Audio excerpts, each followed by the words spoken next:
So one of my friends called me out yesterday and said, "Why are you doing this? It's not like this doesn't even seem like you." And I said, "It's not. You're right. I'm trying something on, and I'm also doing it because I'm tired of like not doing it. I'm tired of like hiding.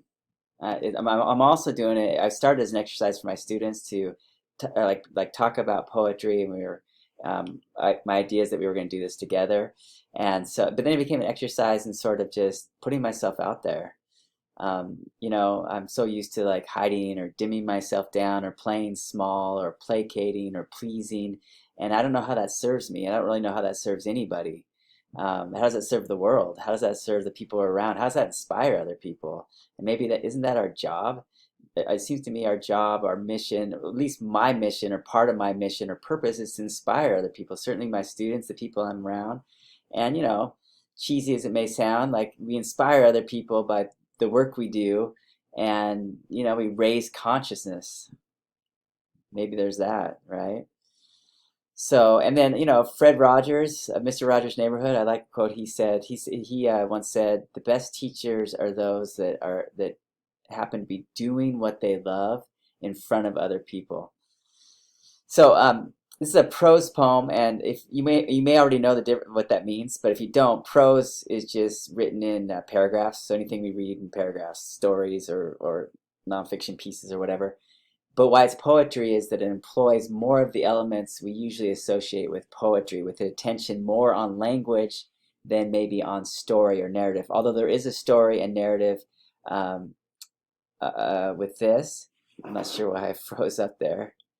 But this happened when my then wife at the time and I, even though I put it together recently, it happened several years ago. My wife at the time and I were living in Portland, and we drove to the Oregon coast, and we were really stuck trying to figure out a really difficult situation in our personal lives and in our larger families. And oftentimes, we have things in the world or things in our dream that reflect what's really going on. Images that sort of maybe help us or just show us where we're at.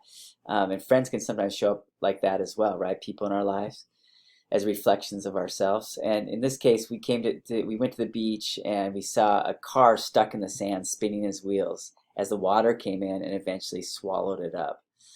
It's called Labor Day Weekend. And I think it's appropriate now too, because it talks about being, at least in my sort of reading of this thing, it talks about being in the middle of something, a painful situation, not knowing what to do. And the narrator here is taking note and observing, but he also offers a little bit of hope at the end, sort of like this. There's what's beyond the waiting. Anyway, it's called Labor Day Weekend. This was in Lincoln City on the Oregon coast. We checked into our motel room and went out for a late lunch. I had a beer. We both had a beer. Family around us everywhere. We were at the end of something, but didn't quite know what to call it. We talked about being so tired and fell asleep after returning to our room, waking later in the early evening when it was getting dark. We walked the beach as perhaps we thought we should and came upon a car stuck in the sand, a white Honda, the driver spinning his wheels as the water came in. Water. The way of water. Water was all there was. The driver eventually stopped trying. He had done enough of that already. He was resigned. "Poor Tom," I heard somebody say as 2 or 3 flashlights clicked on. He waded up to where we were standing and stepped into our little group until, in the dark, it could not be determined any longer where the driver ended and the crowd began. The driver, poor Tom, was one of us. And what were we, if anything, but water? How else do you call it? The way of the gathering crowd, the way we ebbed and ebbed, water and sand, dogs, the way we sipped our beers, family and families everywhere, the way of watching and waiting with what was hope, clearly, even then.